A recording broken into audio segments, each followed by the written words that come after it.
Para quem acompanhou a mídia francesa reagindo ao Flamengo com respeito, a mídia argentina reagiu de um jeito bem diferente.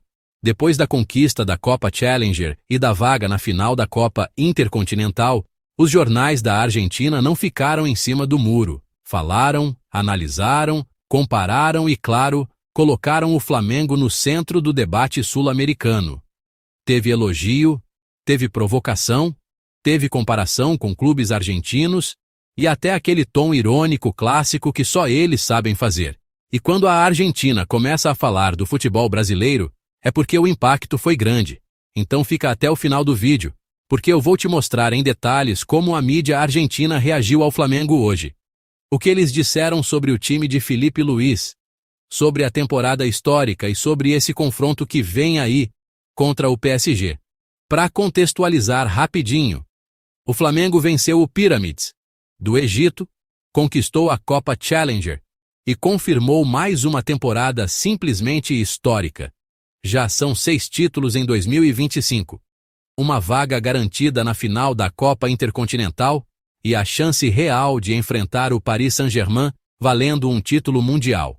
Tudo isso com um time que mantém regularidade, competitividade e identidade do começo ao fim do ano. O rubro-negro chegou a essa fase como campeão da Libertadores, passou pelo Cruz Azul no Derby das Américas e depois confirmou o favoritismo contra o campeão africano. Além dos títulos, o Flamengo também chamou atenção pelo impacto financeiro. Mais de 350 milhões de reais em premiações, algo que coloca o clube em outro patamar dentro do futebol sul-americano. E é exatamente esse conjunto, títulos, dinheiro, organização e protagonismo internacional, que mexeu com a mídia argentina.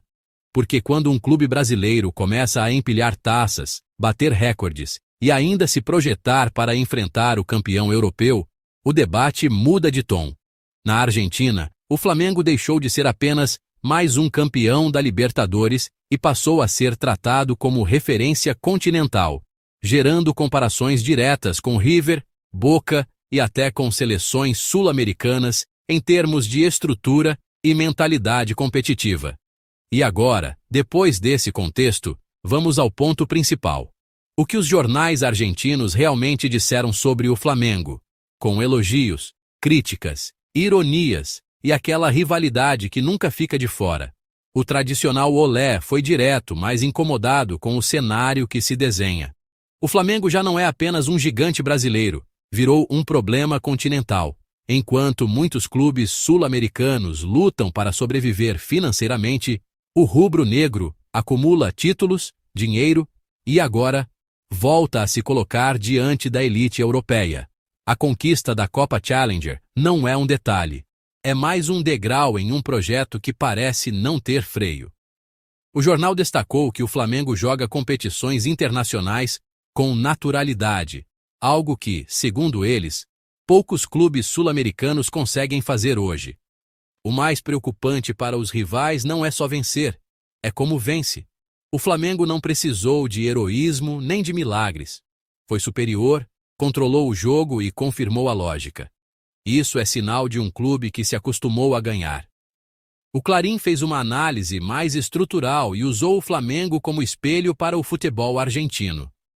Enquanto o futebol argentino vive ciclos de reconstrução interrompidos por crises econômicas, o Flamengo representa exatamente o oposto. Continuidade, troca técnicos, jogadores, mas a ideia permanece. O clube carioca construiu uma máquina competitiva. O jornal também chamou atenção para a mentalidade internacional do clube.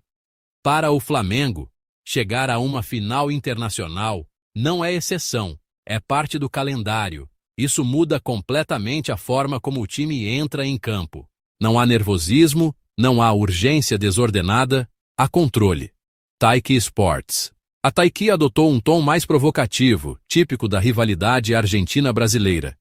O Flamengo faz o que River e Boca tentam há anos, transformar poder econômico em títulos constantes. Nem sempre o dinheiro garante sucesso, mas no caso rubro-negro, há algo mais. Planejamento.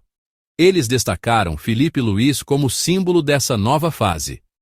É curioso ver um treinador jovem, sem o peso histórico de outros nomes, comandar um elenco cheio de estrelas com tanta naturalidade. Filipe Luís transmite calma, mas também exige. O Flamengo não parece relaxado nem mesmo depois de ganhar tudo. Mais sóbrio, o La Nación tratou o Flamengo como fenômeno continental. O Flamengo já não compete apenas com clubes sul-americanos. Seu horizonte é global. A classificação para enfrentar o PSG não é apenas esportiva, é simbólica. Representa a tentativa real de reduzir a distância entre a América do Sul e a Europa. O jornal ainda alertou para o impacto psicológico disso.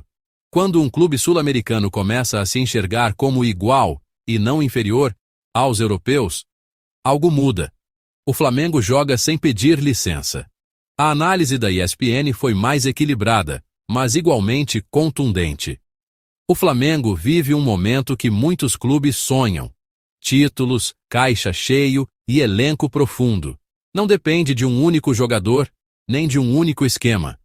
Isso explica por que consegue atravessar temporadas longas sem cair de rendimento. Eles também fizeram uma comparação direta com clubes argentinos. Hoje, River e Boca entram em torneios internacionais, tentando sobreviver ao calendário. O Flamengo entra para vencer. Essa diferença de mentalidade é o que mais chama a atenção. Mesmo com ironias e rivalidade, o consenso na imprensa argentina foi claro. O Flamengo virou referência, modelo e, para muitos, um incômodo. Um clube que domina o continente, fatura como poucos e ainda se coloca frente a frente com o campeão europeu sem complexo de inferioridade. Na minha opinião, o que mais chama a atenção em tudo isso não é só mais um título do Flamengo. É a forma como o clube passou a ser visto fora do Brasil. Quando a mídia argentina, que historicamente é dura, crítica e raramente elogia brasileiros, começa a tratar o Flamengo como modelo, referência e até como um problema continental, isso diz muita coisa. O Flamengo hoje não ganha por acaso. Não vive de um elenco estrelado que pode acabar amanhã. Existe um projeto sólido, uma mentalidade vencedora e, principalmente, uma cultura de competição internacional que poucos clubes sul-americanos conseguiram construir. E isso incomoda. Incomoda porque escancara diferenças de gestão, de planejamento e de visão de longo prazo. Quando os argentinos falam que o Flamengo joga finais como quem cumpre tabela, não é exagero. É reconhecimento. O rubro-negro se acostumou a esse palco. E quando você se acostuma a vencer, você deixa de tratar finais como algo extraordinário. Elas viram parte do caminho. Agora, enfrentar o PSG não é só mais um jogo. É um teste de status. Não para provar que é melhor, mas para mostrar que não é menor. E isso, para um clube sul-americano, já é um avanço gigantesco. E agora, eu quero saber de você.